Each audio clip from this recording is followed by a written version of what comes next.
Gotta correct all my properties as we get started here. I didn't realize I had this all messed up. Well, we're live, and you can hear BJ is currently chomping on his breakfast. Well, you can't quite hear it yet, but I pulled the microphone up a little bit so that hopefully that wouldn't be the no, case. it's But only kind of made it worse, actually. You might okay, need, well, might need to just here mute I'll do this then. it. BJ trying to finish his breakfast here. We're only the most professional here on this show. I mean, it should be I was to obvious say by now. this is what you don't pay for. You do not pay for this show. We can eat if we want to during the show. I suppose that's hey, fair. hey, we're working a little blind here today because normally you and I both have college game day up and going. I'm sure that you do because you found a workaround, but I refuse to Well, give any extra money no, for something that I should already have. something you should already have, yes. But you know what? Yes. When multiple greedy powers that be can't figure it out, I don't really have any issue personally Can't utilizing figure it out. spending just a little extra money to get what I want. It's not a big deal to me. No. It's some people can't, and I get that. I'm fortunate enough to not be in a bad spot there, but nonetheless, it is what it is.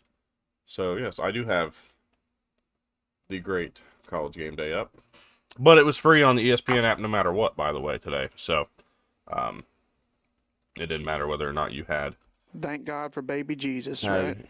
ESPN or not on your TV. Oh, Pat found a shirt. Nice. All right. Anyways, so Still wearing the old person suit, or is that just for yesterday? but looking through today, what was once expected to be maybe the best college football Saturday of the season, really quickly this year became not so much, not likely, and Yeah, in a 2 or 3 week span, in fact. yeah. So when we sit here and talk about it now, it's hard to say what today's going to be or what it will bring. But there's quite a few thoughts and feelings about where we sit currently today. We had a potential top 25 matchup with Ole Miss and South Carolina. That game is now 7th-ranked Ole Miss and a 3-5 South Carolina team that really has no clue who they're going to be on a week-to-week basis. We had what was supposed to be a top 10 matchup, maybe even a top 5 matchup between Penn State and Ohio State and Columbus today. We are not getting. We have a 3-4 Penn State team on a 4-game losing streak without a head coach and without a quarterback. We'll see how that transpires as we go throughout the day. We've got Miami and SMU was supposed to be a top 25 matchup. Now this one is top 25 caliber, and this is the first time Miami takes a trip outside of the state of Florida all year. We'll talk more about that game later on. You've got a game between Florida and Georgia. It was supposed to be maybe a top 10 matchup that we don't have that opportunity anymore. As Florida's 3-4 and coachless, you're starting to notice a pattern. Texas Tech and Kansas State. K-State, no, not ranked. 4-4, had a terrible start to the year. Figured it out a little bit, but still not in the position we thought they would be in. We had games between. Well, that's about it actually in terms of should have been ranked or not ranked. Yeah. But we've got some big games still today. We got Vandy, Texas. That's gonna be a blast of a football game. Cannot wait for that one to come on at noon today. We've got Oklahoma, Tennessee. That's gonna be a fun game. Hit the over. Hammer the over, as a matter of fact, in this one. You've got Cincinnati and Utah out there in Salt Lake City. Game days currently live from that location. You got some other games that are not being talked about a lot either. Navy and North Texas, big game today at noon on ESPN2. Opportunity for Navy to go 8-0. An opportunity for North Texas to make it 8-1 on the year. Two teams that have playoff aspirations that are not being talked about in the American Athletic Conference conversation. I think they should be.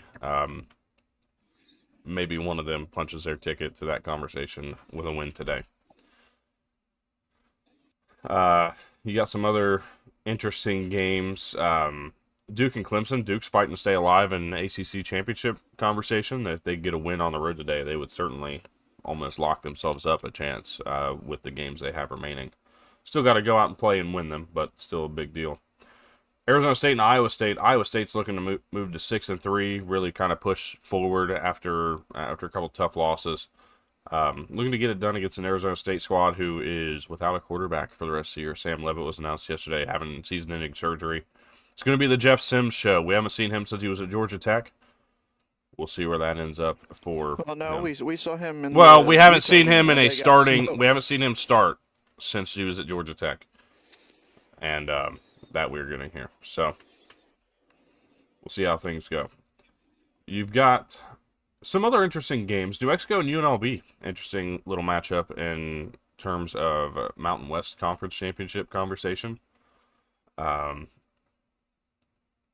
We got Cam in the chat. What's going on, man? Hope you're having a good morning. I know you got a good amount of sleep last night, so it's solid. he was out early and for a while. Fresno State, Boise State have a game today that Boise is getting a heavy amount of favorite in this one, 17.5 points, as a matter of fact, at home against the Bulldogs. Virginia, top 15 ranked team. Fresno's certainly capable of hanging around in that game. Don't necessarily sleep on that one. Yeah. Virginia, a top 15 Virginia team, travels on the road to Berkeley. Can they escape once again? Play, baby. What I'm calling the cardiac calves this year.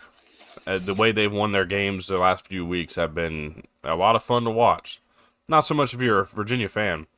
They look to go to 8-1, by the way, on the year. It's an incredible feat that they're trying to pull off. Western Michigan and Central Michigan have an interesting little matchup today. Some more MAC championship implications in that one. It's two teams that are hovering around 500, but two teams that are genuinely in the conversation. It's not a the G-Fed game of the week, if I'm not mistaken. Oh, all right. Or game of the day, because he's at every stadium, or not every stadium, but. And then lastly, you got a trip for Georgia Tech, 8-0, Haynes King, Heisman candidate. Seems like every time we talk about NC State being this 4-4 under talked about team, they're not doing anything this year. They come out and pull an upset at home somewhere. Can they do it today? We'll talk a little bit about all these games here throughout the course of this show, but we want to welcome you in. We're about 8 minutes in now. Thank you all so much for tuning in. If you're new around here, please like, subscribe, comment down below. Interact with us in the chat. We're here for the next probably hour and 10, hour 15, and we're excited to share our college football love with you guys. You don't need YouTube TV to watch us. You don't need ESPN to watch us. We're here. Maybe just YouTube, but yeah. Well, maybe you can forgive YouTube just a little bit. Didn't help us out, but nonetheless, we've got a really cool show planned today. I've got a handful of topics that I've kind of handpicked over the course of the last few days. Plus, it's been like 3 weeks since I've been on this show. It's been a little too long. I know. I don't pay you to go on vacations or anything, but shit. Well, I wasn't even on vacation, so I don't know if you have talked about it or anything like that. Became a first-time car buyer here a couple weeks ago. That was what first time car crasher about a month ago too. It was pretty interesting timeline you had going on. I hate you so much. Why do I keep coming back on this show? Maybe I needed more than 3 weeks away. And then last week went down to San Antonio for a concert. So I was on the road most of the day on that one, and who'd you go see? Away most of the weekend. Paul McCartney. How was that? Dude, it was an awesome show. If you like that music, dude, he put on a near 3-hour performance, and he's in his 80s. It's just an unbelievable sight to see. A great mix of Beatles classics that he produced or wrote and sung. There was some Wings stuff. There was a lot more of his newer work than I was expecting. Right. And then the last, or not the last one, but he performed the most recent Beatles song that released a couple years ago. And after the show, I said, never in my life did I think that I would see a new Beatles song released in my lifetime, and that I would get to hear a Beatle perform it live in my lifetime. So, and Cam, you're certainly welcome to your wrong opinion on the Stones better than the Beatles. I haven't gotten to see the Stones in concert either, but that's probably the last like bucket list of performers that I can see that I would like to see still. I've gotten a good mix of everybody else that I wanted to get to see here over the last couple of years with Billy Joel, Stevie Nicks. I got to see the Red Hot Chili Peppers. I got to see Elton John on his farewell tour. So it's been a really I've been very lucky here over the last couple of years to get to see some amazing all time iconic performers. Oh, it's nice when you live in a more of a area that you can have those. You know what I mean? Like now, I'm not Yeah, saying that I don't because I think a lot of them do right. come through Charlotte as time goes on. But Yeah, um, I didn't even mention Def Leppard and Steve Miller. I saw them last year, and Journey, even if it's not with Steve Perry, but they all did a great show. This the guy that took over though, the guy that's been doing it for the last Hmm. 15 years, I think it's been now. He's so good. I've seen this. I've seen the exact same version of Journey that you got to see, and they are great, dude. I Yeah, loved it. it's Um, fantastic. we were talking yesterday. Actually, we're gonna go see this Pink Floyd cover band. At least I'm going to. I know for sure that I'm going later in March, and I've seen them before, and I am super excited to see them again. They're doing a tour for the 50th anniversary of Wish You Were Here. Oh, that's awesome, man. It's gonna be really fun. I'm excited to see how that rolls, and what that show looks like. It was 12 years ago, maybe 13 years ago now that I went to that Hmm. concert. I don't remember a lot of it. I wish I would have taken a lot more of it to memory. Um, but man, I really want to Yeah. have a good time with this one because it's going to mean a little more this time around, obviously. Oh, But yeah. it's gonna be fun. I'm excited for that too. So we've got some fun little plans even if they don't quite involve college football. Music's okay to talk Right. about here. We don't really talk about other sports Yeah. here, but we'll talk about some college or some concerts and stuff. Cam, appreciate it. Real ones know about this hat, but it's basically a relic at this point. The stadium, as a matter or the racetrack. As a matter of fact, there's a FedEx facility built on top of it. The sons of bitches. Um, Oof. Wow. I pass it almost, well, at least once a week at work. So, um, yeah, it's interesting. So, as we get into some actual football conversation today, I wanted to lead this thing off with some conversation about head coaching searches and desirable places to land. And this kind of falls on the back of what we've seen with LSU last week. The outspokenness What a of mess. the Louisiana governor Jeff Landry having more than enough to say about about this situation. Basically, openly stating that Scott Woodward was going to be fired before Scott Woodward gets fired. They eventually just agree to part ways, according to the wording. Um, Yeah, if you've lost the governor, you've LSU pretty much lost the state. LSU is currently out of the conversation for the college football playoff. They also don't have a university president at this very moment, and they now don't have a head coach. By the way, they also got rid of him. So, in all of this conversation and all of these thought processes, it opened up the idea: does LSU currently hold a top three, or maybe even a top five spot in terms of a desirable place to land based on the situations that are going on right now? Do you really want to fall into that situation? Now, let's also talk about this real quick because the other thought process that came to my mind is, well, actually, I'm not going to get into the political side, but we all know why Jeff Landry is really making a big play about the taxpayers' money right now. We know what next year is for a lot of states. I think every state actually does their gubernatorial re-elections or elections in November of the 2026, the midterm basically of the president. So yeah, we all know what this is about. I think we all can agree what this is about. Um, Very much so. I mean, so it's with always that said, having fun. I don't care about that. I just think we know what that's about. I know. But it made me wonder.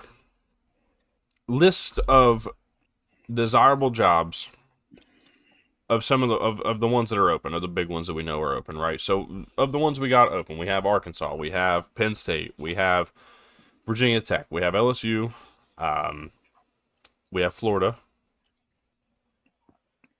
and those are some of the big ones that we know right now. I'm sure I'm missing one or two. I'm sorry. UCLA and that UCLA. conversation as well. Yeah. Does LSU fall to like 5 or 6 in that list just because of what's going on right now? Look, understand they have money. They do have money. But how much money are they going to throw around? Who wants to jump into that situation knowing that you likely don't have the control that you think you want to have as a head coach, as somebody who runs a program? I'm telling you right now, I do believe it's fallen out of the top 3. I mean, okay, so let's look at it. Let's see. I mean, obviously, there's no realistic way that you can separate everything that we've seen play out the way that it is played out. If you're just talking about, a very passionate, supportive fan base until you get on the wrong side. If you talk about resources, if you talk about, you know, iconic. I mean, this is a place that you've seen outside of Brian Kelly, the last 3 head coaches that have been at LSU have all won national championships there. Nick Saban, of course, probably the greatest coach of all time, is for sure a college football Hall of Famer, but I don't think that Les Miles or Ed Orgeron is certainly going to be, busting down the door to get into the college football Hall of Fame one of these days. And they won national championships there.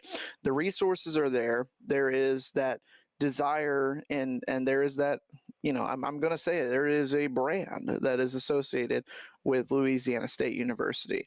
And so it is going to be one of those things that it could be toxic if handled poorly, as we saw with how everything has unfolded with Brian Kelly and everything like that.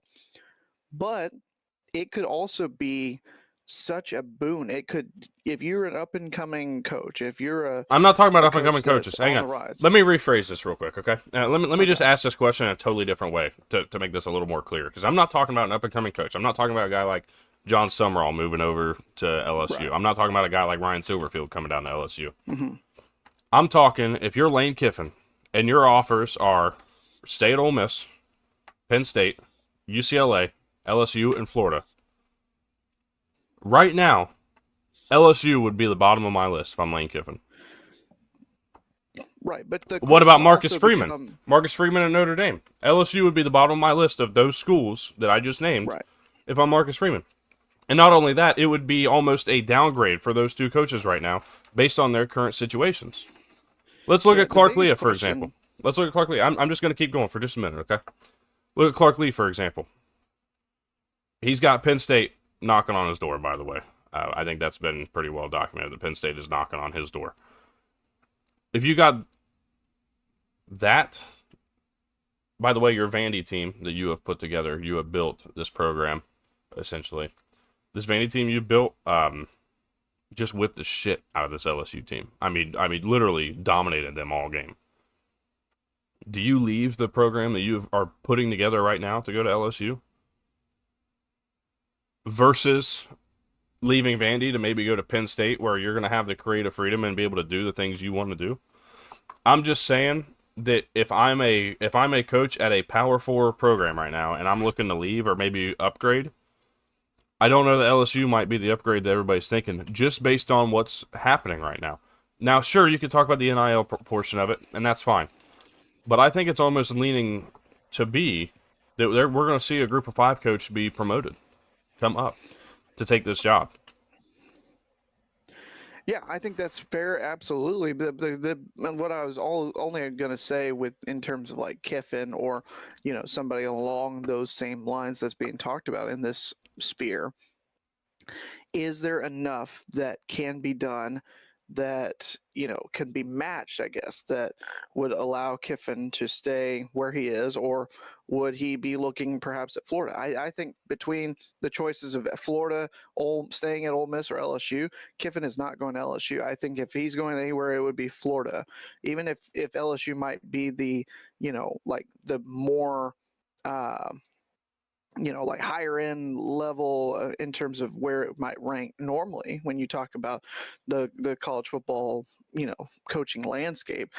If I'm Lane Kiffin, the only funny thing I could think of if Lane Kiffin goes there is that, his daughter's dating a player on that team. That would be a very interesting discussion if he went there, but I just don't see it happening. I Let think me that this is a play to get him a raise at Ole Miss as much as they can, because the Mississippi state government limits how much a state employee, which Kiffin qualifies as, is able to make, and so in working in that construct is the only reason why there's talk of Kiffin going anywhere else. If they are unable to make a run and perhaps be a contender, or not a contender, obviously this year they are, but if their ceiling tops out at semifinal, quarterfinal, even championship appearance, but not a win, and Kiffin feels like he might be able to go somewhere else and the grass be greener and might actually be able to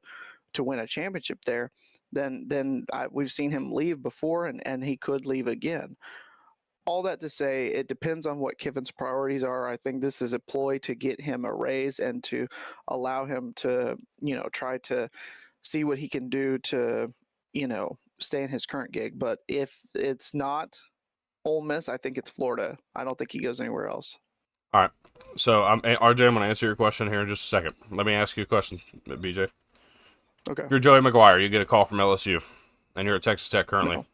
You don't go. No. That's exactly the point I'm trying to make. That is the Yeah. point that I've been trying to make this whole time, is that Okay. these higher profile jobs, these coaches that are at these schools that are considered powers in the NIL game, do you leave that situation to go to LSU given the situation right now? I think the answer is no.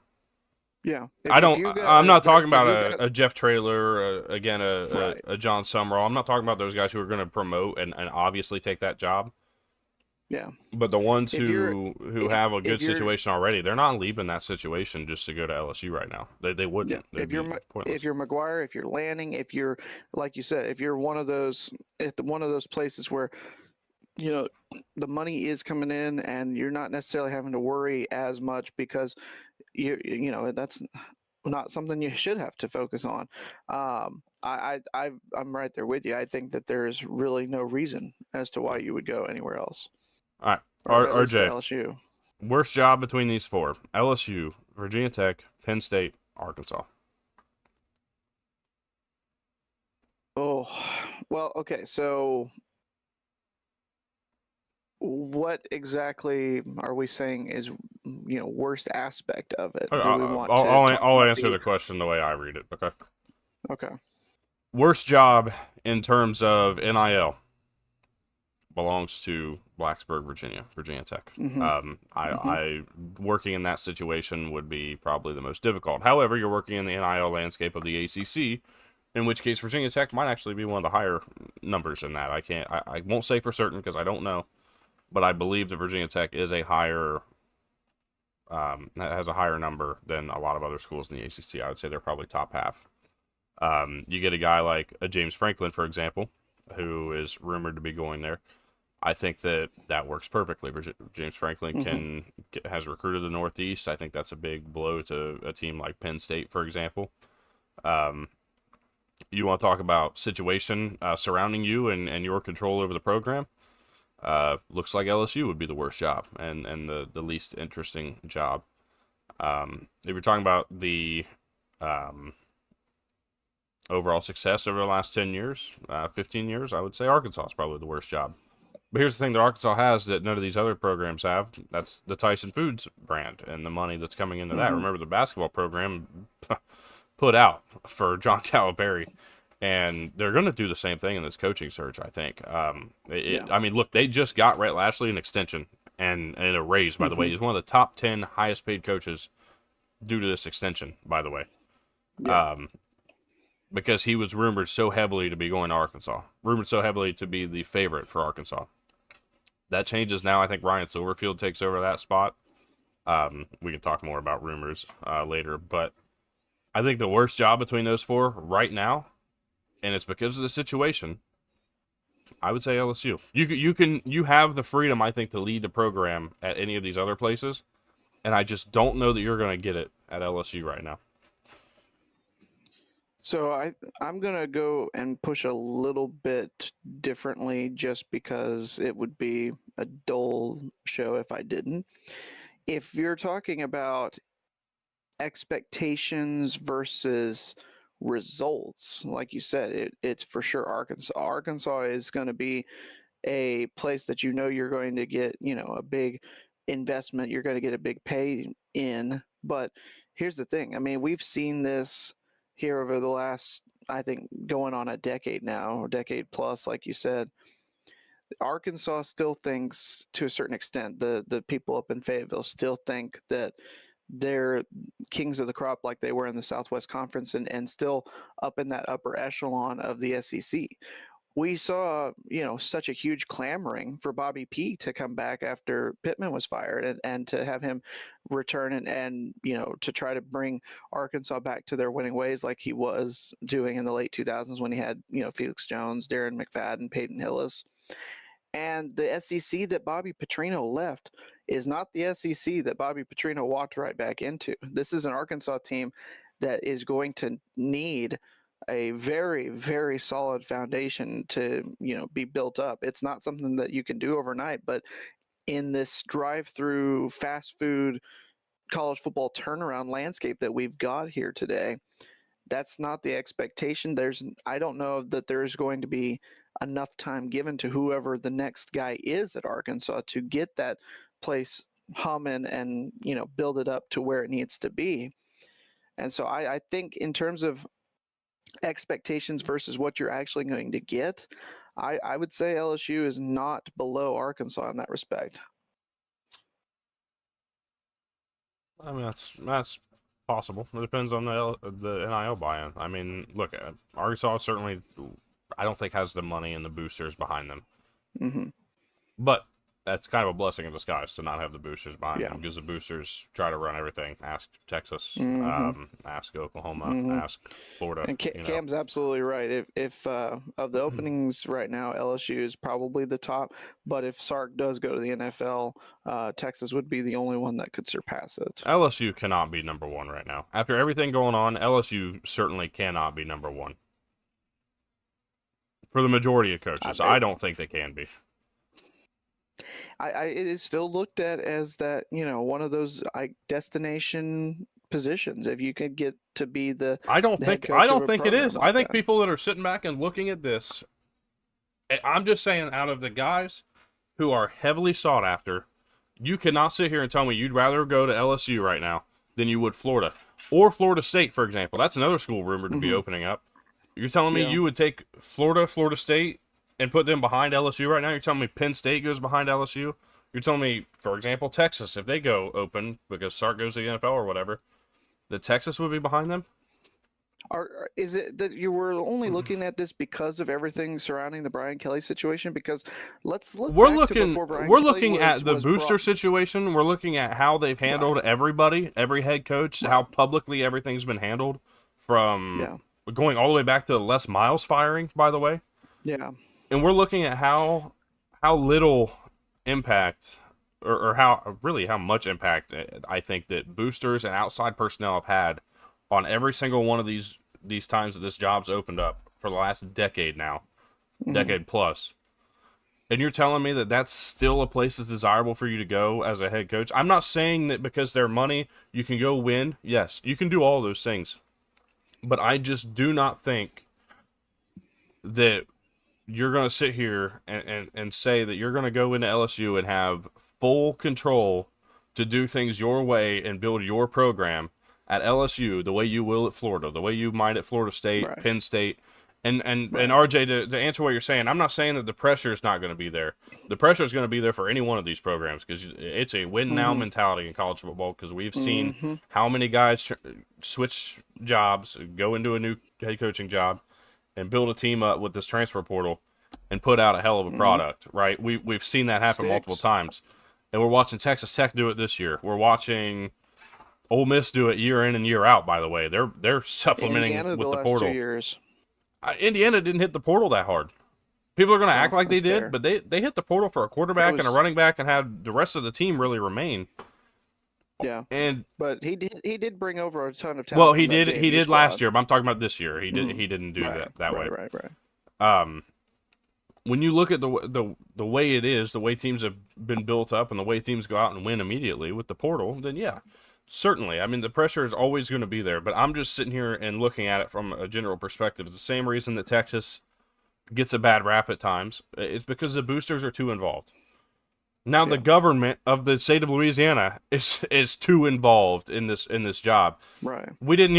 I didn't see the governor of Pennsylvania or a more outspoken person from the state of Pennsylvania, John Fetterman. We don't see him coming out and running his mouth about the head coaching job and who it should be or who's going to be there. No, I he's mean, got to, something that's closed that shouldn't be that he's got to tend to in that but respect. the point remains, like, you're not watching the government get involved. You're not watching Right, boosters be too involved, and you're not watching all this play out on such a public scale that you know you're being fired before you even get fired.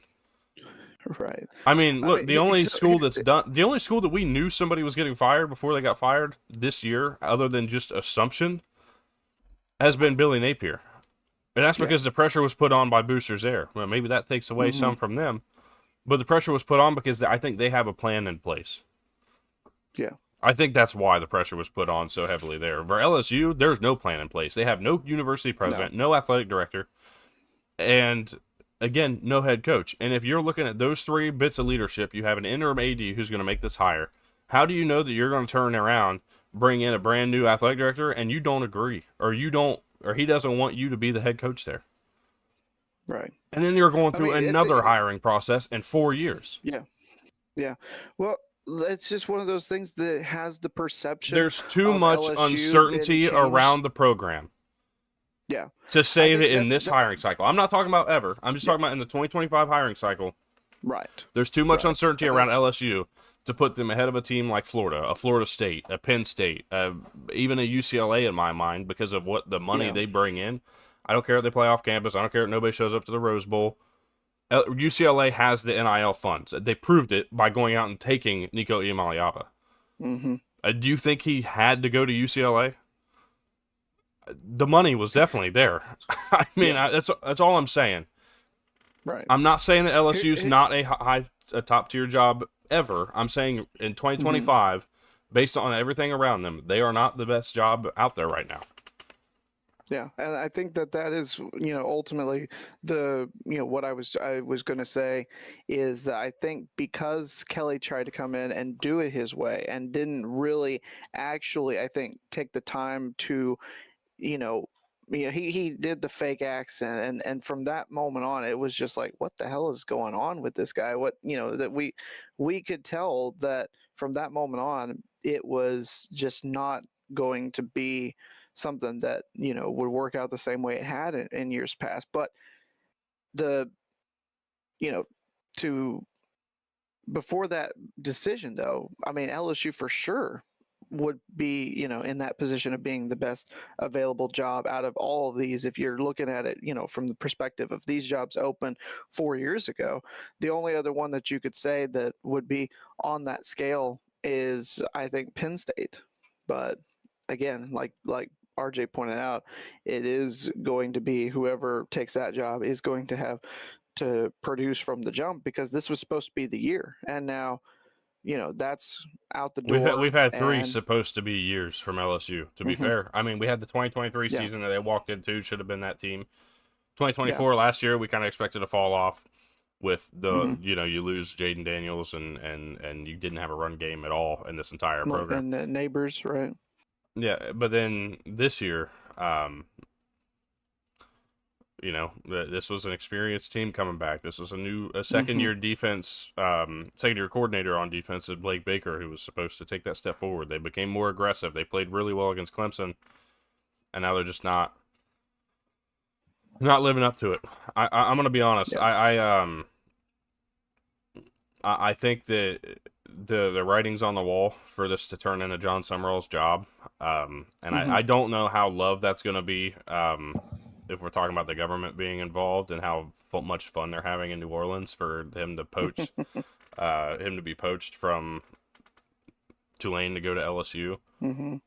He's going somewhere. He's not going to stay at Tulane, by the way.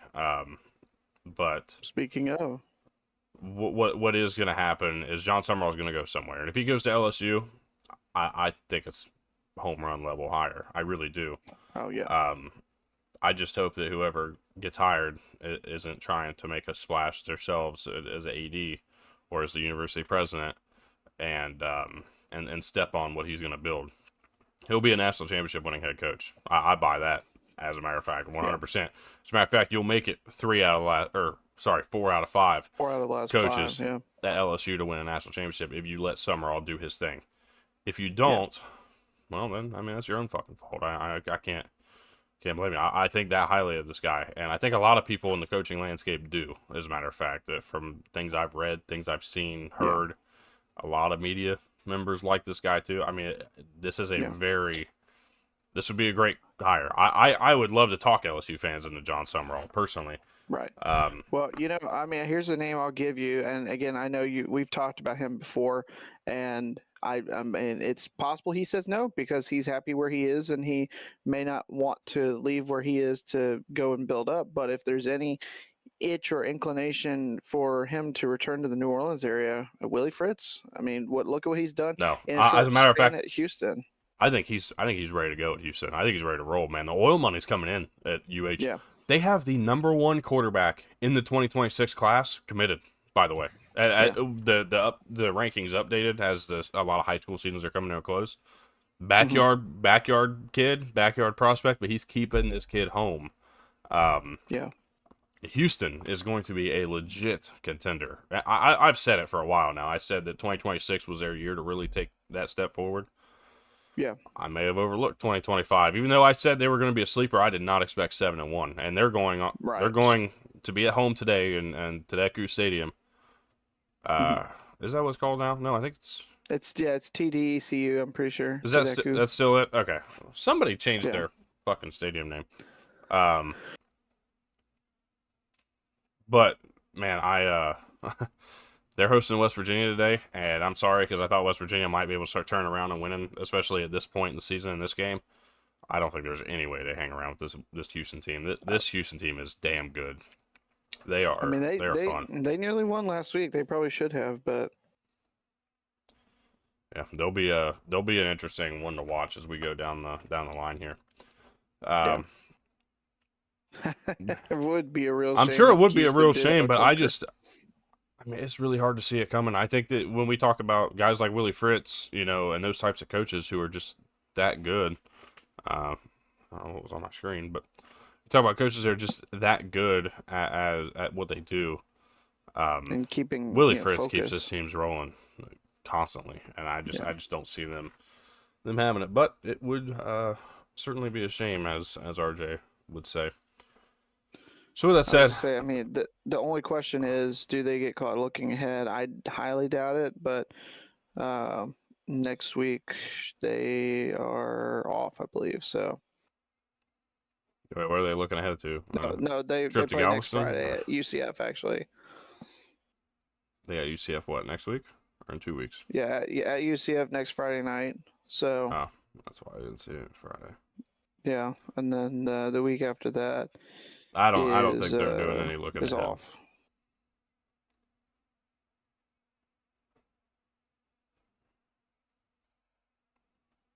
Not a lot of looking ahead going on for me. Old Houston this week. So it'll be interesting.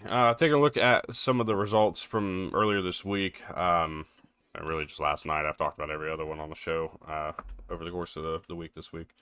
Last night, Memphis went on and rolled Rice in Houston. But man, they took care of business. 38-14. It was 28-0 at one point. I mean, they just completely dominated this game. Right now, I think Memphis would be the favorite in the American. I just think they're built really well. With Tulane falling on Friday night, I think it opens up that situation, that potential. Obviously, Tulane's just a one-loss team in conference play. Memphis is too. Navy's still undefeated. North Texas is 7-1, but I think they're unbeaten in American play. There's still a long way to go in the season. a lot yet to play out. North But Texas lost to South Florida. That's a conference loss. oh, okay, sorry, I couldn't remember who they lost to. It's Nonetheless, all good. Memphis big win last night. Dominant win. Rice had a surprise kind of game last week against UConn, so getting back on track for Memphis was a big deal, and following up so a win at home like that last week had to happen. yeah, so every time like people, kind of badmouth Memphis, it's just because they have two games that they won that they probably shouldn't have when you look at the Arkansas and South Florida games. But I also point back and say that the UAB loss is probably one that they shouldn't have lost either. So this is a good team. They're still very much in the driver's seat to try to I go on a mean, run and win the American Athletic title. they hurt without Brendan Lewis. That was Yeah. that's obvious. But not only that, I think they were. Oh my God, he made it on the first attempt, 250 or second time. Sorry, my bad. I didn't see the first one. Oh, they said no good. Must have been short.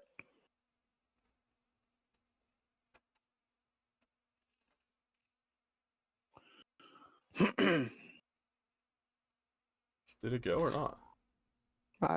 You'd have to tell me. I can't tell. I think that's good.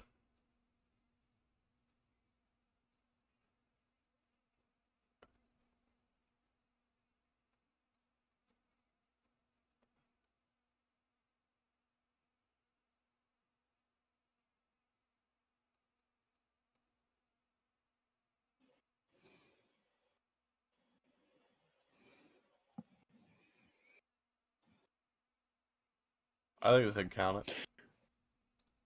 Yep, they're counting it. They should. They absolutely should. They're giving him 500,000. Holy cow! Okay, dude, he just wants to hand out his money. It's all right. Mm-hmm. All right, moving on. North Carolina. You can't take it to the ground with you. Yeah. North Carolina takes a 27-10 victory over Syracuse, who essentially didn't have a quarterback. I begged at halftime for Syracuse to put Dan Villari at quarterback. For those who don't know, he was a quarterback once upon a time when he played at Michigan about 10 years ago. Begged for Syracuse to put him at quarterback. They didn't, and they didn't have any offense. As a matter of fact, at one point they were 0 of 13, I believe, or maybe it was 2 of 13. They were 0 for 8, 0 for 9, and then finally completed a pass, and then they ended up 2 of 13 for 33 yards, I think, in the first half, or the first half plus a possession, something like that. It was something outrageous. Yeah. They just never got the ball moving through the air. Yeah. North Carolina had a all American style performance from this running back, Damon Blue, I think is his name. Damon June. Damon June, my bad. 103, It's all good. 13 carries, 101 yards. He added 81 yards on the ground, or through the air, sorry, and a touchdown. Hell of a game from a true freshman. Yeah. Impressive there. Gio Lopez was solid and efficient, 15 to 19 for 216 and 2 touchdowns. North Carolina looks better. I'm not taking a lot from the Syracuse game. I think I need to see them in a different light. I just need to see them in a different game, plain and simple. They've not won a game since that Syracuse or the Clemson win. No, they certainly haven't won a game since that Syracuse game. BJ, I agree with that. You know what I was saying. Thanks, Dick. Anyways. No, they've lost 5 in a row since that Clemson win when Angeli went down. Yeah. They and they've got Miami and Notre Dame before the BC game to close out the year. So this is Syracuse is looking at 3-9, and it's unfortunate, but they I don't think this is a threat for Fran Brown. I look, the injuries stacked up this year big time, and I just don't think they had a chance to really get through it. So we'll see where they end up, but a tough loss, a big win for North Carolina. That's their first ACC win under Coach Bill Belichick. Louisiana Tech throttled Sam Houston 55-14. That was about as simple as things could get. Louisiana Tech now 3-1 in conference play, if I'm not mistaken, or 3-2. Sorry.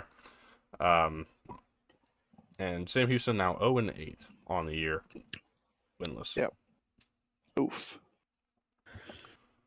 Okay. So with that, let's go ahead and go through today's games and try to get out of here before 11:30 if we may.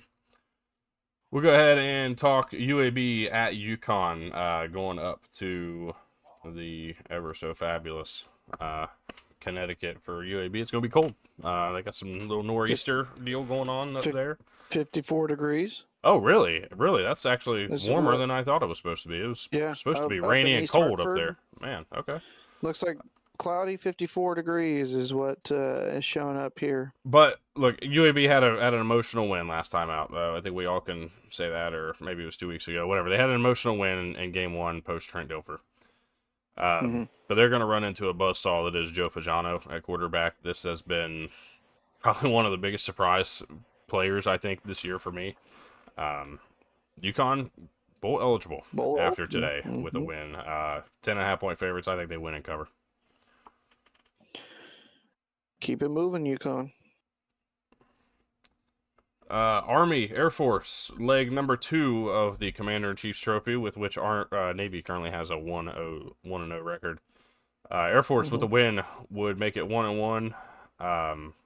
Army with a win 1-0, making it for all the marbles when we go to I think it's gonna be, I think it's Gillette Stadium this year, if I'm not mistaken. It's either that or it's in Baltimore. I can't remember. Nonetheless, I'm taking Army to get the win on the road against Air Force.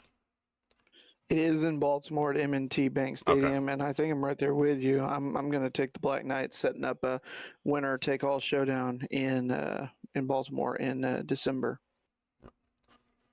East Carolina, one of my locks of the week this week. ECU -5.5 against Temple. I think they'll get the job done. Temple's been good. I like what Evan Simon's done. Casey Keeler's done a great job in year one. Really impressive stuff.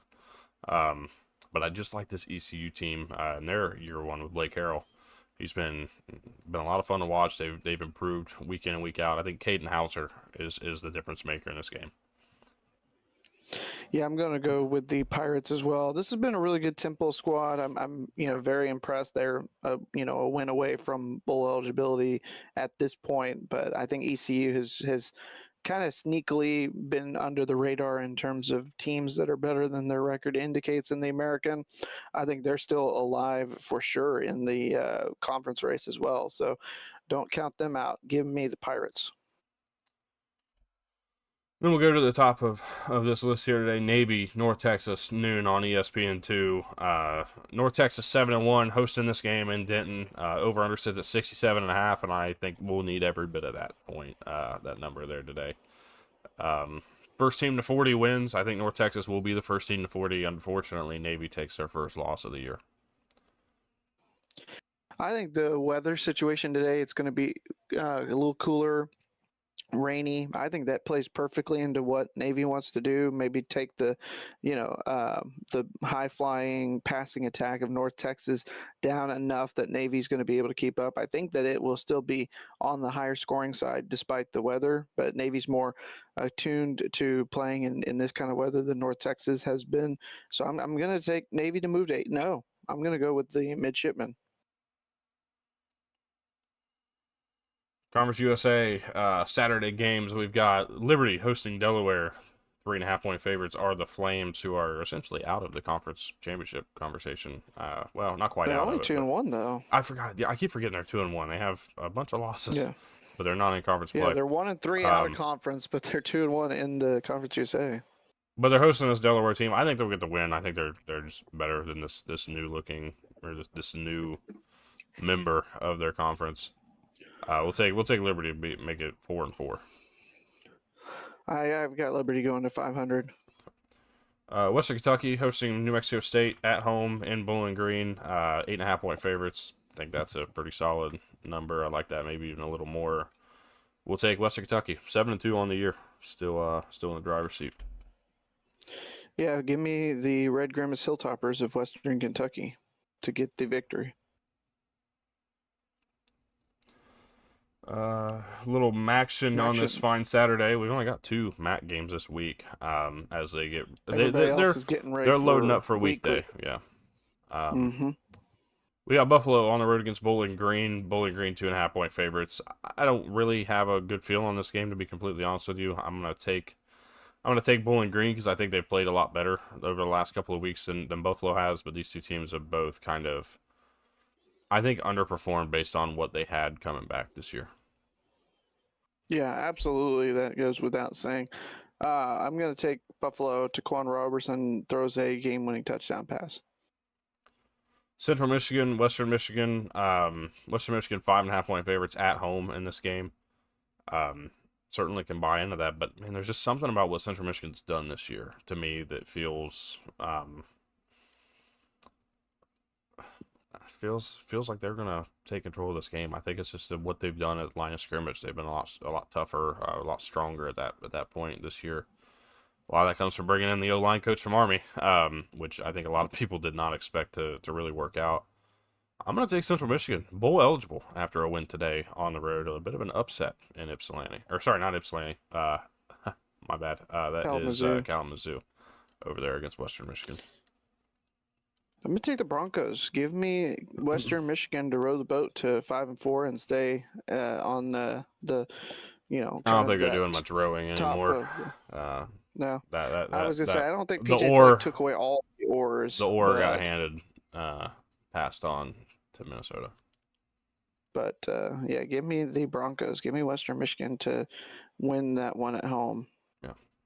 New Mexico, UNLV later today, 3 o'clock p.m. I assume this is the Mountain West Conference Network game today Probably. at 3 o'clock, so it doesn't have anything listed. I'm going to take UNLV to win, but I think I like New Mexico to hang around in this game. I see a world where they actually do pull it off.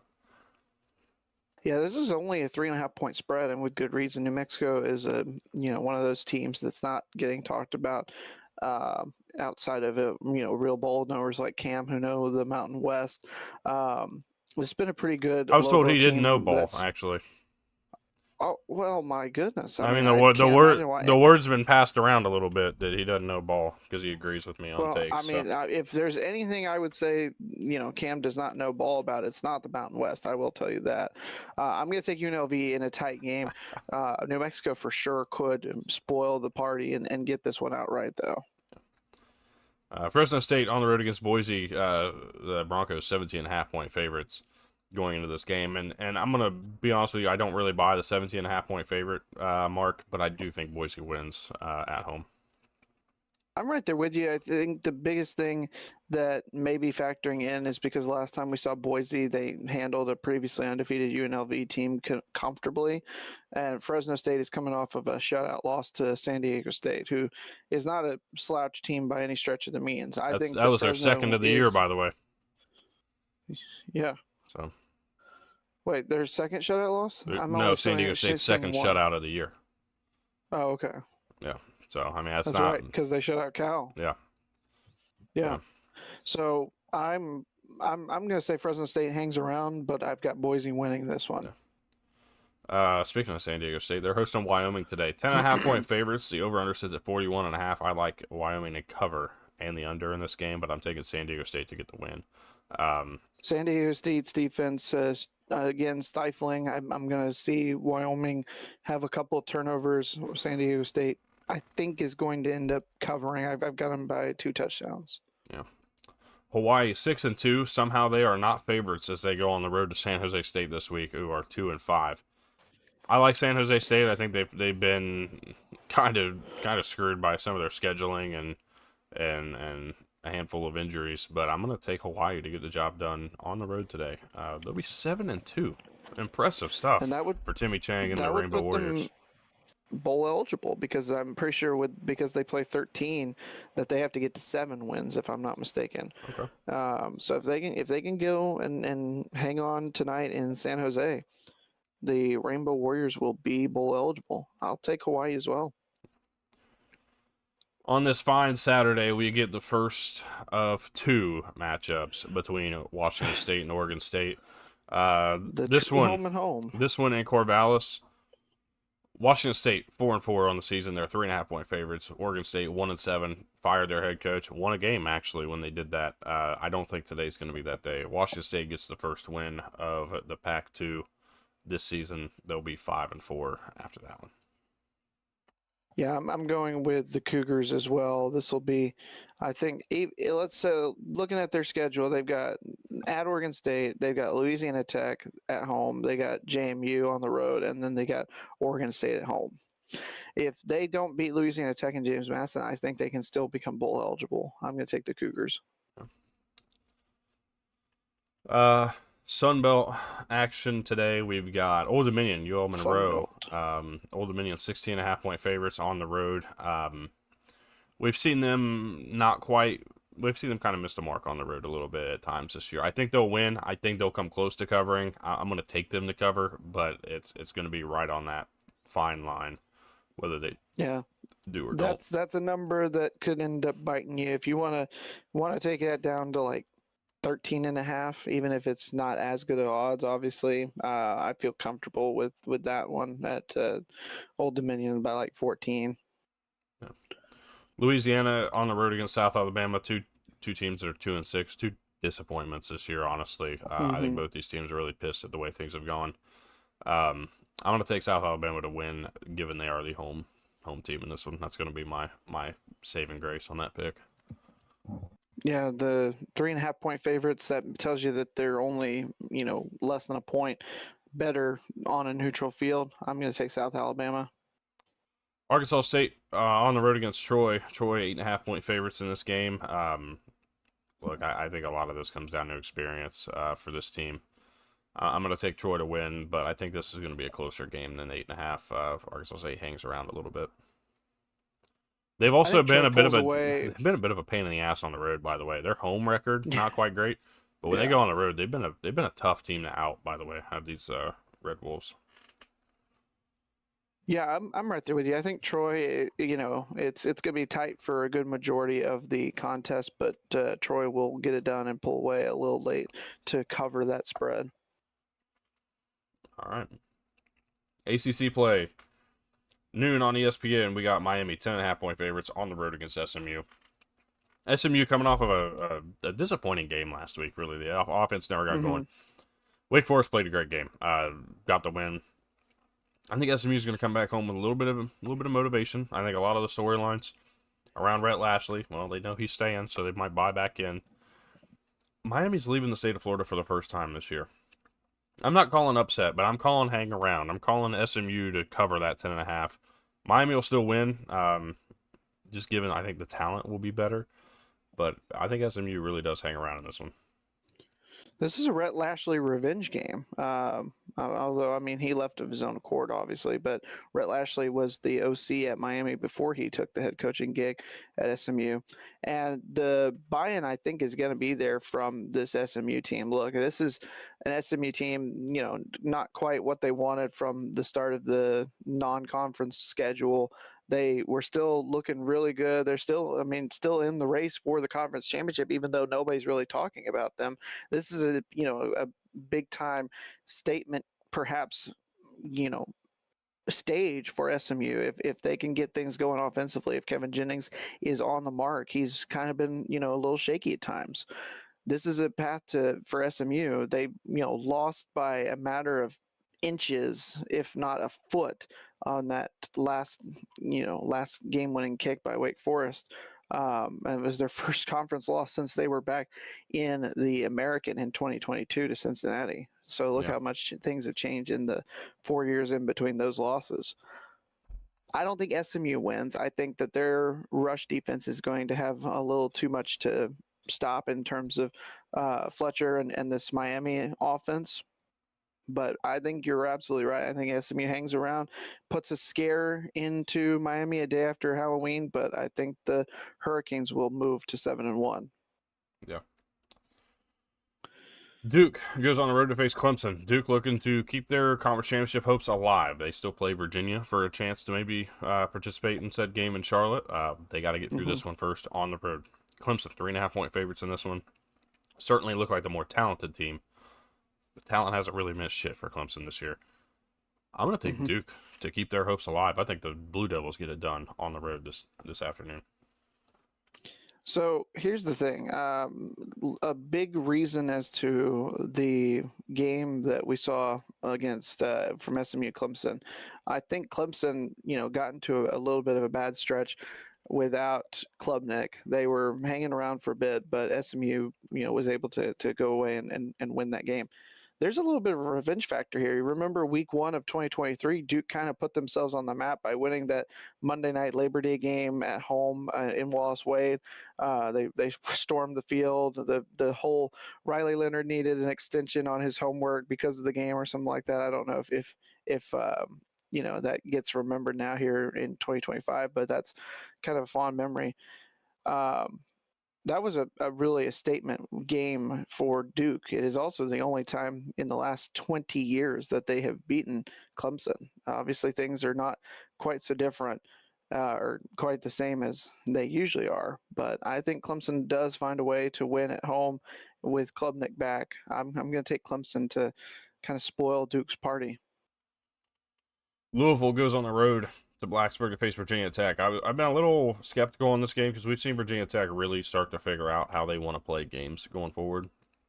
Utilizing that same style that they used last week, I'm pretty confident Virginia Tech hangs around and covers 10.5. But if they try to go back to anything they've done before that, and really what I'm saying is utilizing of Kyron Drones in the run game, they've really incorporated him a lot, and it's worked, by the way. They bullied the shit out of Cal last week.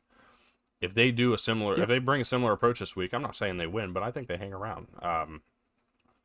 If they struggle, start turning the ball over, Louisville walks away. Louisville's had some turnover issues themselves at times this year. Yeah, I think the Cards ultimately win. I think they'll cover late in this one, but this is it's kind of a watch out game if you're Louisville. I mean, you're a team that's also in this conversation in the conference. Yeah, Louisville's only loss was because of turnovers. They had 2 turnovers that were, I believe, one was a scoop and score, the other was a pick six in that Virginia game. That's the only reason why they're not undefeated right now, and probably in that top 10 as the favorites since they went on and beat Miami a couple weeks back. Yeah. This is a really good team. Miller Moss is taking care of the ball. You've got really good weapons for him to get the ball to with Isaac Brown and Chris Bell. I think Louisville, like you said, if Virginia Tech plays the way that they utilized Kyron Drones last week, Virginia Tech will hang around for a bit, but I still think Louisville wins this game and probably a late cover if I had to guess. Yeah. Notre Dame, Boston College, this line's gone up 2 points since yesterday. When I was looking yesterday, it was 28.5, and I was like, I don't know if I want to take that. I was up to 30. Look, I mean, Notre Dame, best 2-loss team in college football right now. I do not have any problem standing on that business. Notre Dame's going to win 6-2. They are the most underrated team in the playoff conversation right now. I mean, if the season ended today, even with 6-2, Notre Dame would have a spot in the college football playoff as no, they would not. 12th and final. They would not. That's fair. That's fair. Again, top 11 plus the group of 5, but they're right there in that range that Miami was with Alabama last year. So getting a victory and a big statement, and some help in front of them, Notre Dame will be more than in the conversation when we get to the end of the year if they take care of business. I'm going to do a playoff ranking prediction on Tuesday. I think Notre Dame's going to be in based off of this new metric we're talking about, but we'll talk about that another time. Pitt, Stanford. Pitt 13.5-point favorites. Watch out for the long cross-country road trip. Stanford has got Bengal Branson back. They're playing better football with him. I'm taking Pitt to win. This freshman, Mason Henschel, playing some damn ball, man. He has come out lights out early on. Undefeated since he made the move to starting quarterback. Yeah, they are. Looking the part. I exercise caution in this game. This is not a gimme. But I think Pitt wins. I think they cover by the fact of their offense having been so good the last few weeks. I'm just trusting in them to score some points. Yeah, so he had to go on the road to Florida State. He had to go on the road to Syracuse. This is the first outside of the Eastern time zone road trip for the freshman. I'm curious to see if they get off to a slow start. I don't think Stanford's got quite enough talent to hang around in this game. I think that it may stay Well, we could close have for a said that bit, about but Florida Pitt, State too, and Florida State's more right, talented technically than Pitt. Like that's just what I'm right, saying. Like this is a dangerous spot. It's been dangerous for yeah. everybody who's gone to the West Coast. They've struggled. Oh, I know. I And just I'm think it's not going to be one saying of that those. it. Right. I'm not saying that I don't discredit Stanford or anything like that. I think it will be one of those that Pitt will find themselves in a dogfight probably through the good first half, maybe into the third quarter. But I think Pitt is going to be able to get it done at the end of the day when it's all said and done. Speaking of teams going over to the West Coast, Virginia taking a trip to Mm-hmm. Cal today. Number 15, Virginia taking a trip to Cal. They're 7-1, looking to keep their hopes alive in conference championship conversation. Still unbeaten. Undefeated in conference play. Still unbeaten. Mm-hmm. Because that NC State game was a non-conference game. Not today. Cal takes it on the road. At home. They get the upset. Yeah. And Cal, bowl eligible, 6-3 by the way. Virginia falls to 7-2.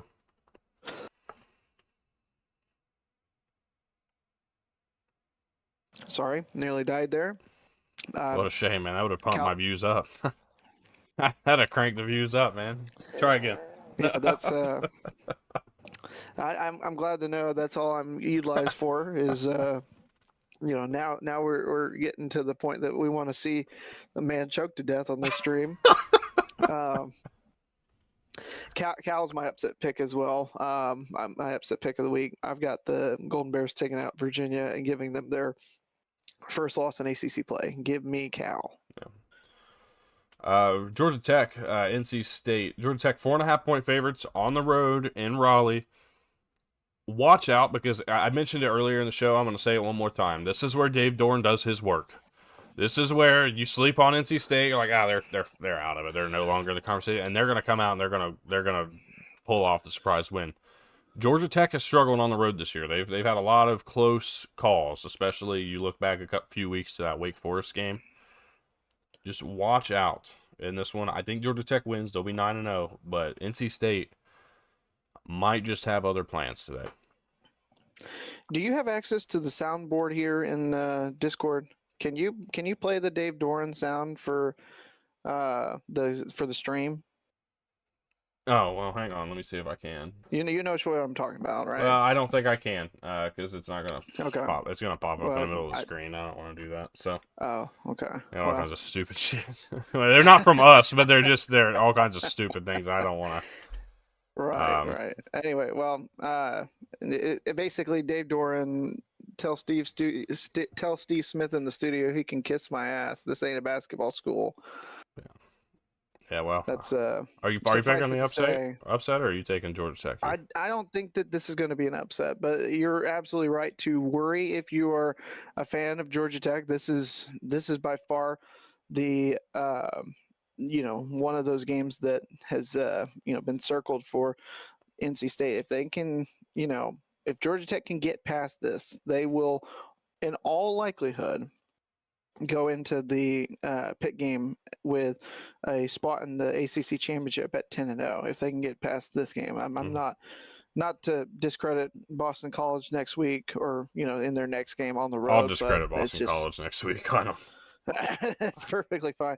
This is going to be a tight one. Georgia Tech's not even a touchdown favorite on the road, and they shouldn't be. Carter Finley at night is going to be a raucous environment. I just don't know if I think that I NC will State say has enough talent to get it done. They're going to have to get Haynes King to cough up the ball a couple times and capitalize when they do in order to be able to pull this one off. I think GT in a close one. I will say NC State, when they do this, they're typically on like a bigger network, like an ESPN, an ABC, something like that. Yeah. This is on ESPN too. Maybe we can relax a little. I don't know, but keeping our eyes on it. Absolutely, one of those that you'll be watching. Yeah, 7:30 in Tallahassee. This is a game that I'm gonna keep my eyes on. I got a lock here. Wake plus 10.5 in this game. I think Wake upsets the Seminoles down there in Tallahassee. Give me the Deeks to be bowl eligible. I predicted 6-6 preseason. That'll be their 6th win of the year. I am here for Wake Forest at bowl eligible. Love I to was see about to it. say if they do, they'll be in bowl conversation. But And they they've already really arguably they should be impressed. with that Georgia Tech game Yeah, they've really that they got impressed. screwed out They'd be of. 6-1 right now. They are Hmm 1 point away from 6-1. They I mean, they that's are just they are a unreal. offsides call away from being 6-1 with that walk I off am. field goal last week. They got in Delaware still, so there is, even if they don't win today, I think Wake Forest is going to be a bowl eligible team. So I think so too. I don't have any doubts about that. Damon Claiborne should be probably in the consideration for the Doak Walker. I think he's been a hell of a running back this year. yeah, Been uh, a big reason why they are at 5-2. I'm taking Wake to cover the 10. I think this is where the ACC losing streak stops for Florida State, but I will not be a bit surprised if it keeps going and if Norvell has once again lost another team before the end of the season. And if I that's the think a case, I loss mean, today solidifies that Norvell will be gone. he'll be, I yeah, think he'll be he'll be done. likely fired by the end of the weekend if Yeah. that happens. Um, hmm Moving on, Big 12 here today at noon on FS1. If you're on YouTube TV, you can certainly find this game. hmm West Virginia goes on the road to face Houston, and West Virginia, I think that this is the point. This month of November is where they're going to start turning some things around. This Houston team is just so good at line of scrimmage. They're so good at really everything they try to do as of late. It feels like there's not a lot of mistakes being made, and it comes a lot from Connor Wegman being so damn good hmm over the course of this year. This defense has been really lights out outside of that game against Texas Tech. I'm taking Houston to win. They'll be 8-1. Still controlling their destiny on the way to a potential Big 12 championship bid. Yeah, I mean, here's the schedule remaining for the Cougars after today. They get a road game against UCF next Friday night. Then they get a week off before they rebound with home against TCU, which, I mean, is not necessarily a gimme. And No, then they're at Baylor, which is also not necessarily a gimme the rest of the way. But there's a path to 11-1 now for Houston and the chance to be, getting perhaps even a rematch against Texas Tech. But I mean, Houston is kind of still in control of their own destiny at this point. Certainly, we'll have a thing or two to say about the Big 12 championship race. I've got the Cougars bigly. UCF goes on the road to face Baylor. I think Baylor's going to come out of this one with a win. 3.5, I don't think is quite enough. Baylor's scored a lot of points. The defense has been a little bit of a troublesome point at times, but they'll get their 5th win of the year today against UCF.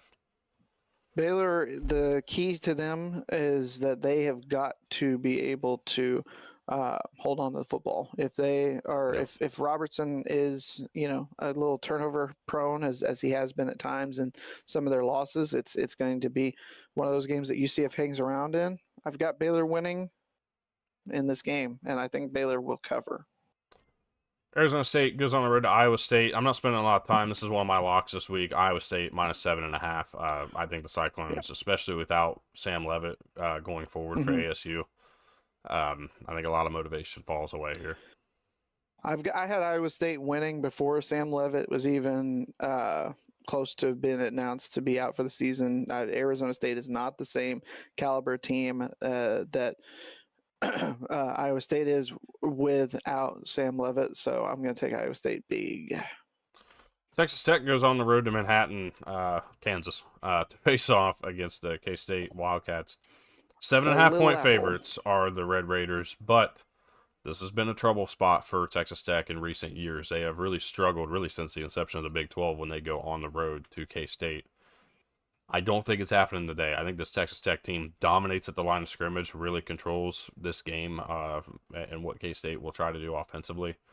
Texas Tech wins. I think they cover 7.5 today. I was trying to see the last time, if I have a second, the last time that Texas Tech won a game in the Little Apple, because it's probably been close to 20 years, if not over 20 years, since the last time that it happened. I'd like to know their record on the road if you find that in the series period. On the road? Yeah. In the series? Okay. So K-State all-time 15-9 over Texas Tech. Kansas State has won the last 8 in a row dating back to 2015, which was a 59-44 home win for the Red Raiders. Mm-hmm. The last time that Texas Tech beat Kansas State in Manhattan was 2008. So Texas Tech on the road in Manhattan. That is 0-5. That's 0-6. That's 1-6, 2-6, 2-7, 2-8. It's a 2-8 record all time for Texas Tech in Manhattan, dating back to 1996. When was their last win? You cut out for me. I know the stream heard it, but Last win in the series or last win in Manhattan? last win in Manhattan. 2008. They won by 30, and that was a really good Texas Tech team, 2008? not a really good Kansas State team. Yes. Okay. That was Graham Harrell, Michael Crabtree. That was the boys back then. Okay. Yeah. All right. Well, I think they'll make that happen. Baron Morton's really solid. If they have to go with Mitch Griffiths, because Will Hammond's been announced as out for the year too. If they have to go with Mitch Griffiths, this game becomes a little closer. But I just trust this Tech defense. I think their front is just too good. David Bailey has been everything that he was advertised when he came over. So yeah, Kansas State's finally playing kind of the aspect of the way that we thought they would here at the beginning of the year. They've been playing that way here over the last month or so of the season. It's a little too late for me. They certainly have a chance in this game, but I'm right there with you. I'm trusting Texas Tech's defense to get stops, and I think Texas Tech's offense is going to be plenty fine with Baron Morton out there. Even if they have to go with the break glass emergency, I'm taking Texas Tech. I just read a message. It says the American Conference is becoming a very solid conference, probably top 4 in the country, maybe number 3. All right. Okay. Anyways. Okay. I have one suspect as to who might have written it. You can guess. Anyways, Oklahoma State goes. Would his name happen to rhyme with cat trick, perhaps? Yeah, it would. Anyways, Oklahoma State goes on the road to face Kansas. Kansas 24.5 point favorites at Booth today. I'm taking Oklahoma State to cover. I'm taking Kansas to win. I think the Pokes cover.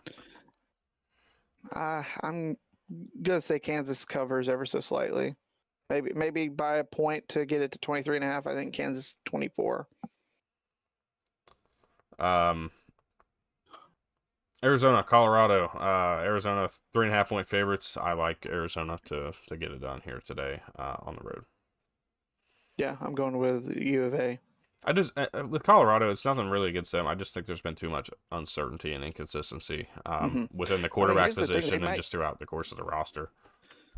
They might be a better roster assembled, but without Shadur, without Travis Hunter they had last year, they just don't have as much talent. I mean, they may be a better unit, but they're just not as talented as they were a year ago. Yeah. All right, moving to the Big Ten. I'm saving that for last if you're curious. That's fine.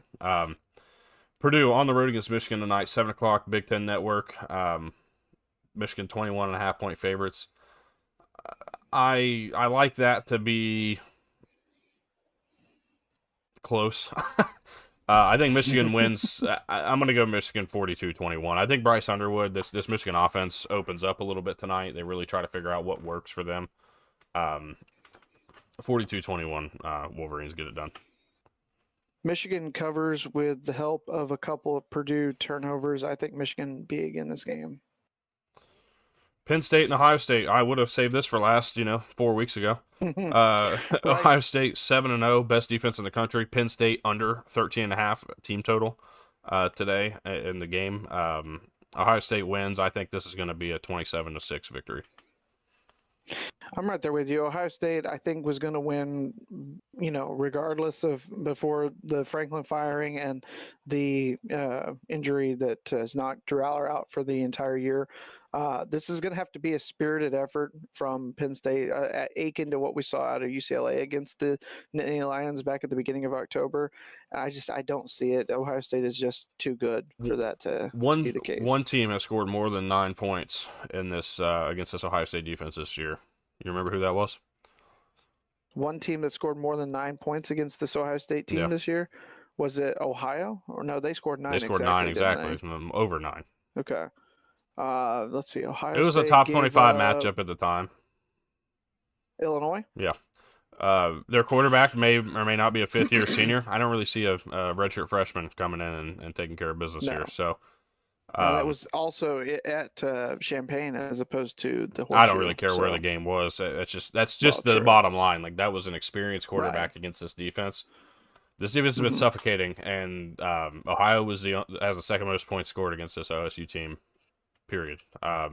Which is Led crazy. by Parker Navarro, who's a third-year starter. Like this is just a really good Ohio State defense. I just don't see a young quarterback going out and doing anything today.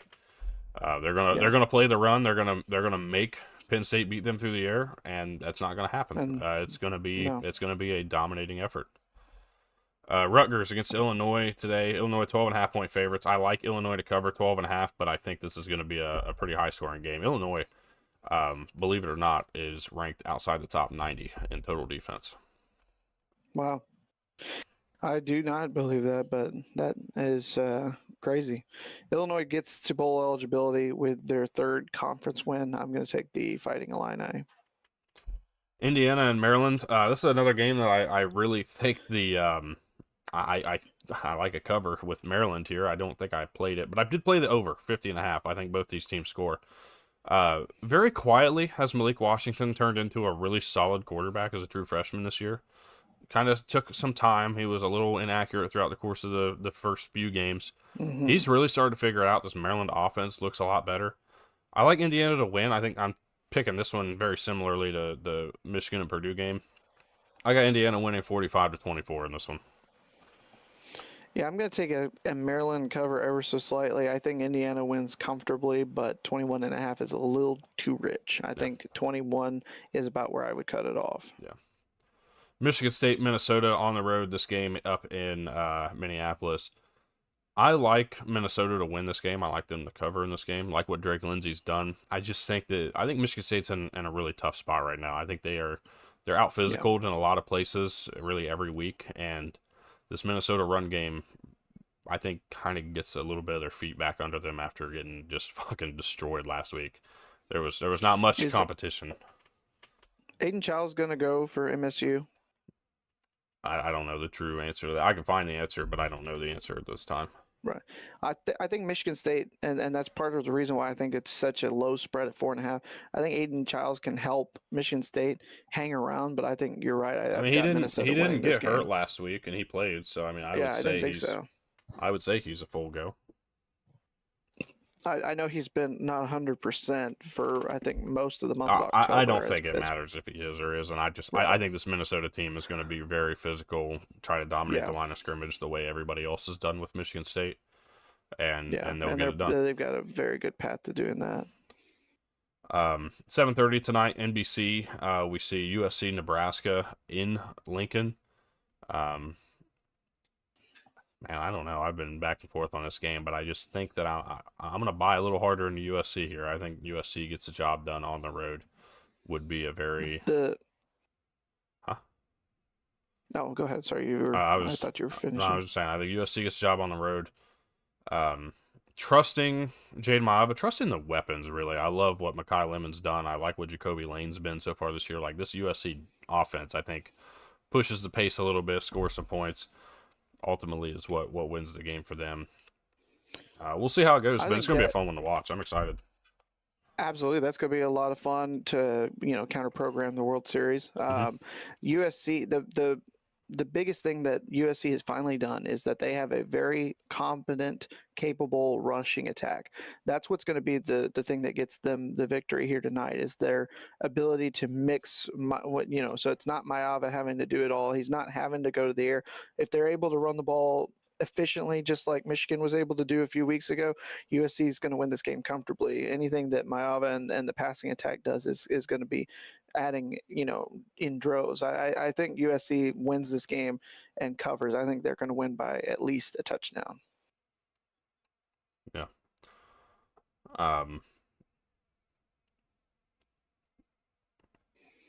SEC. Well, as we sit here, it looks as though we're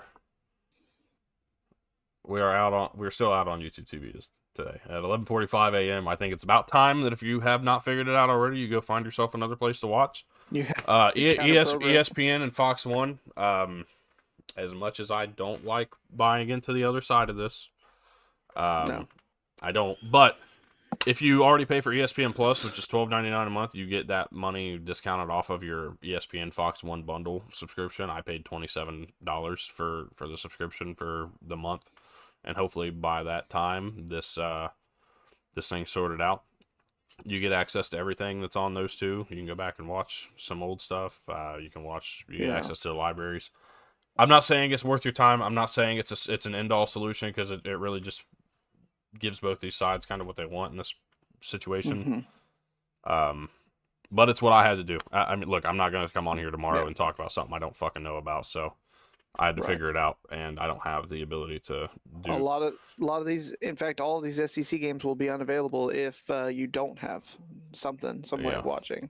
Yeah. Even if your ship is a sail, you got to figure out something for next week, because this is not going to be just a one weekend thing, in my opinion. No, it's not. It's a real pain in the ass thing, is what it is. But with all that said, let's go ahead and carry forward here as we go into the SEC side of this day. I'll start with 7 p.m. Look, as much as I would love to say it's going to happen today, finally pull one of them upsets off. I think last week was an anomaly. Homecoming was last week in Columbia. I think the emotions were high. I think there were some guys trying to coach for their jobs. Realized that he didn't do good enough even then. The offensive line still sucks, and Ole Miss is going to roll. Ole Miss 12.5. Cover that. Bet it. Yeah. Bet it. Put the house on it. I don't do that. But bet it big. Ole Miss covers tonight. Here's the thing. The reason why I thought Carolina would cover last week is that Alabama, for whatever reason, especially on the road, is a double-digit favorite, always seems to either struggle to cover or perhaps lose outright. I don't know. We've seen this here. I don't know. I remember Alabama coming to South Carolina a handful of years ago when we sucked. Yeah, but that was a Saban team. Okay. So you're gonna say two? You're gonna use a 6 game? No. 6 games as your benchmark is a little crazy. Look, it was homecoming last week, and like I said, there was a lot to play for. I think there were some guys playing for their jobs. It just doesn't. To me, this week it's on the road. It's Ole Miss, and they're trying to prove their own point for this coming week. With the playoff rankings coming out, they want to prove their worth. Ole Miss is going to win. They're going to dominate today. I don't see this being close, and I hate to say it because there is nothing I want more than for that game right there to have been different. Last week to have been different. Fuck, there's 5 games this year that I want to have been different. Yeah, Mizzou, unfortunately, I think it's the Beatles sang, "You can't always get what you want." Yep, that's a good reference. Thank you. But there you go. But there you go. Look at you. I will not get what I want today. I can tell you that right now. We'll make you a fan of the Beatles ever yet. I don't know about being a fan. But I at least know a little bit. Can't buy the Cox today. I think the Beatles sang. I think you can buy them, but I think you got to go elsewhere for that. But anyways, so speaking of YouTube TV music, doesn't have that either. No, I don't think they do. I don't believe Cinemax comes on. I don't think Cinemax is on YouTube TV. Late night, dude. What's that scene from 2.5 Men? It's Herb talking about Cinemax, like when he's talking about Lindsay being in that porn movie. Oh, it was. And he's like pubic hair. No, it wasn't that. It was when he's like, what happened to Bush or something? No, it wasn't. It's not that. He's like, it wasn't that. He's like, it's very classy stuff, and you don't have to see the guy's junk. And then Judith looks at him and goes, "What is wrong with you?" And he goes, "You don't like seeing that stuff either." One of my favorite fucking scenes. Herb's great, man. Herb is the best character on the show. I don't really care what anybody says. Ryan Stiles is fantastic. He's awesome. He's in something that's new right now too. I gotta see if I can find it and see if it's any good. But it's like an ABC show. No, it's like an ABC or a CBS. It's one of those late night ABC, CBS shows. I'll have to see. I'll let you know when I figure it out. Yeah. Anyways. Back to the real topics at hand. The world's largest outdoor cocktail party today. Yes. Proper name for it. If you call it anything else, you are wrong. If you're wearing blue and orange, start now. You probably should have started 3 hours ago. But start now. Just get yourself ready. That way you don't remember what you're about to see today. Georgia, big today. I do not see this being a close game. The world's largest blackout party. Georgia What? big. Okay. All right. Mississippi State, Arkansas. Arkansas 5.5-point favorites here at home. Look, they played inspired last week. They just didn't play good enough. I think Mississippi State gets the job done. Like, are we still overlooking Mississippi State? I think there's a much improved team. Finally getting off the schneid in conference play. I think Mississippi State breaks the streak. I mean, Arkansas let that one slip away last week. I think they're getting a little bit too much credit on their home field. I'm going to take the Bulldogs as well to finally break that long SEC losing streak. Oklahoma, we'll wait. Kentucky, Auburn. It's looking like Ashton Daniels starting today for Auburn. Kentucky, Auburn's favored by 10.5. I like Auburn to win. I don't know about covering, but I'll pick Auburn to win. I think people are sleeping here. I think that I've seen a lot of like, oh, well, Hugh Freeze starting Ashton Daniels. That's going to be the nail in the coffin for Hugh Freeze. Are we forgetting that Ashton Daniels was a damn good quarterback for Stanford? Like, played really well for Stanford. Was a mobile guy. People didn't stay up and watch Stanford games when he was there, Tyler. What are you talking about? Well, they didn't stay up and watch Stanford games when Andrew Luck, Toby Gerhart, and Christian McCaffrey were there. That's why McCaffrey and Gerhart lost the Heisman. Exactly. So why would they stay up and watch it now? Do not be surprised when Ashton Daniels comes out here and has a hell of a game today. I think Auburn wins, and I don't really think it'll be that close. I mean, no. I mean, we'll see how long it takes. Keep Kentucky in it, but I've got Auburn big. We'll see how long it takes Auburn to get comfortable with the change, but I just don't see it being a big deal. I think they'll come out and be comfortable today. Yeah. All right. Let's go ahead and talk Vandy, Texas. I previewed this game earlier this week. Picked Vandy to win 20-13. I'm changing my tune a little bit. Vandy wins 20-17 with Arch Manning back at the helm. I think Vandy gets it done. Just trust what they're doing. The one thing here, Diego Pavia has not thrown for over 200 yards in an SEC game yet this year. Can Vandy throw the ball today? If not, I think that this game turns into a 17-9 Texas win. Honestly, I think Texas scores 17 today, plain and simple. That's kind of the number I'm landing on with them. Vandy, they need to find a way to throw the ball today. They're going to have to. I think they will. I think they'll scheme something up. I trust Clarkley, but I'll take Vandy today. Yeah, I'd like to see them be, able to have a little bit more offensively than what we saw last week. That was, pretty good battle of two really solid defenses, but there's just not enough explosive plays. You're not going to beat Texas if you don't get at least a couple of explosive plays. They don't have to be for scores, but they have to, get yourself in a position where you can, set up a score. Texas defense is too good up front for you to, be able to take the normal. A lot of Vandy's points have come off the big play this year, though. Yeah. I mean, a lot of Vandy's point, especially in game. Remember Alabama? They had that huge run from Cedric Alexander that put them up 14-7. They had a big run last week that won them the game against Missouri. Yeah. Like they're able. That's where they're surviving. They need to have consistent drives, consistent possessions. They need to push the ball down the field in multiple ways and not just hit the big play to win this game. It's going to take a little more than just striking once in a while. They got to continue and keep the pressure on. Yeah.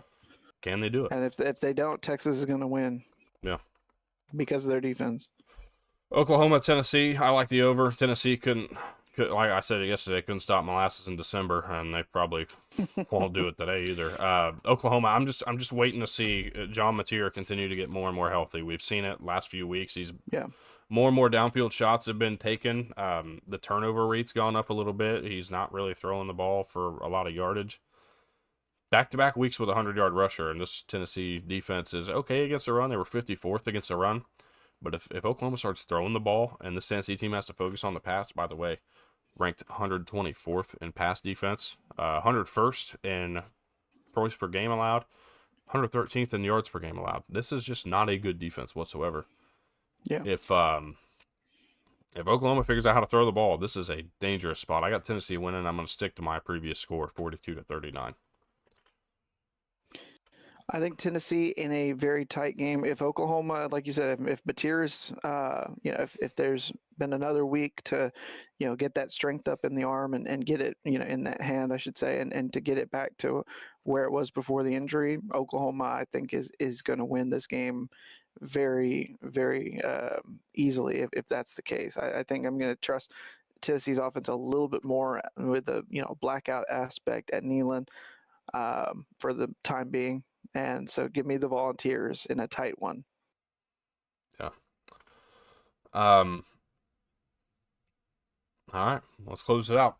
Cincy on the road at Utah, Salt Lake City. Let me just propose a few stats to you, if I may. I don't know if you watched my video earlier this week, BJ, but let's go ahead and revisit some stats. Right. Cincinnati, since joining the Big 12, when traveling outside of the Eastern Time Zone to play their games.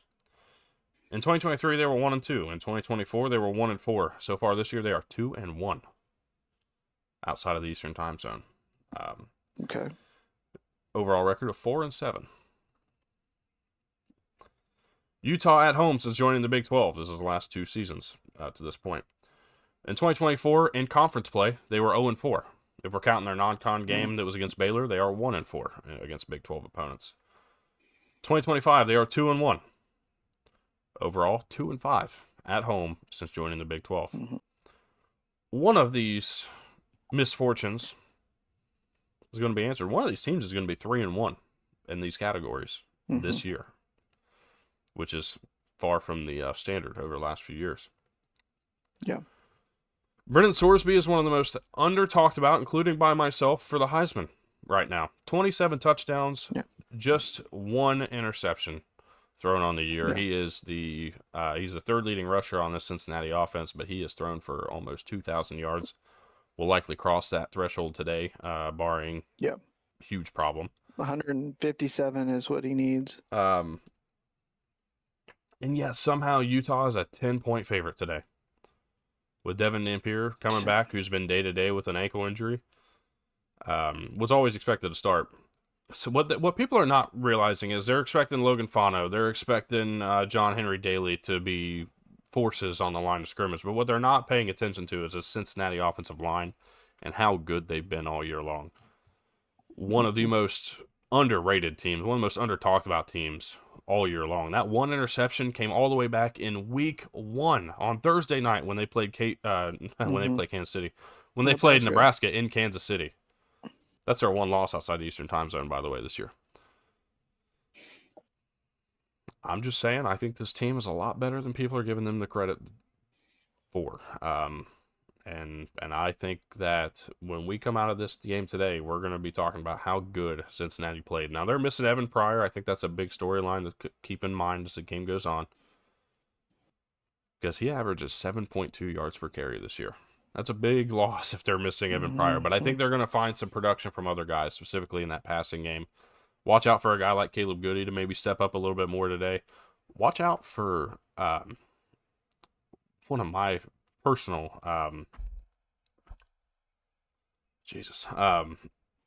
favorites, which is I'm blanking on the first name. Cyrus Allen. There it is.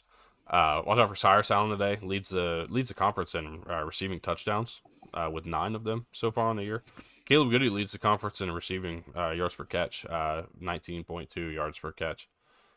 This is a dangerous offense with a team with a receiving room that has really been put together by the portal and then supplemented with everything else they've done. People are just not paying enough attention to this Cincy team. No. Not only does Cincy cover today, they win in Salt Lake City. They take down the mighty Utes at night in Rice-Eccles Stadium. What a surprise win that's going to be for a lot of people. Taking Cincy to win 21-14 and move to 8-1 on this college football season. You're absolutely right about Cincy covering. I'm frankly shocked because I don't think that Evan Pryor is the sole reason why this is a 10.5 point spread. I've got Utah in a tight one. I think Cincinnati absolutely hangs around. I think this is going to be. I think this is going to be up there in terms of consideration, perhaps for game of the day.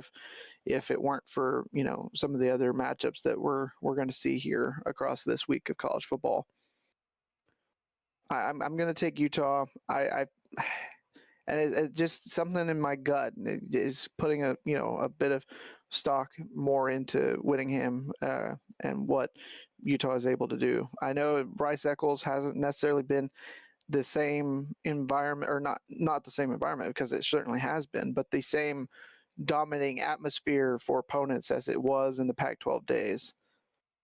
But this is still a long road trip for a 10-15 body time start for the Bearcats. I think Utah gets it done in a tight one. I'm going to take the Utes to pull out the victory. Right. With all that said, and with that, we are done with previews. But real quick, I want to go over one more thing real quick. Take 10 this all week. right. 33 and 47 on the season. We're not great, but if we take away week 1-9, we're 32 and 36, or 38, 32 and 38. We're 6 under 500. We can get back to 500 by easy on that one. Starts this week, pushing ourselves back towards that number. Indiana, Maryland, over 50.5. Wake, plus 10.5 against Florida State. Tennessee, Oklahoma, over 55.5. Cincinnati, plus 10.5 against Utah. Iowa State, minus 7.5 against Arizona State. Ole Miss, minus 12.5 against South Carolina. Penn State, team total, under 13.5. It's the first time I'm taking a team total this year, by the way. SMU, plus 10.5 against Miami. ECU, minus 5.5 against Temple. And Texas Vandy, under 46.5. Hopefully we can roll a good positive number out there. Hopefully it's going to be a really good week this week for you. I hope so. Nonetheless, though, we appreciate you guys tuning in. Thank you all for being active in the chat today. We'll be back tomorrow morning. RJ. We'll be back tomorrow morning, 10 a.m. Eastern Time, recapping the day that we have ahead. Thank you all so much. Hope you all enjoyed the day. Barring all other TV complications, we have a good day and enjoy a great day of college football. Thank you all so much. We will see you tomorrow.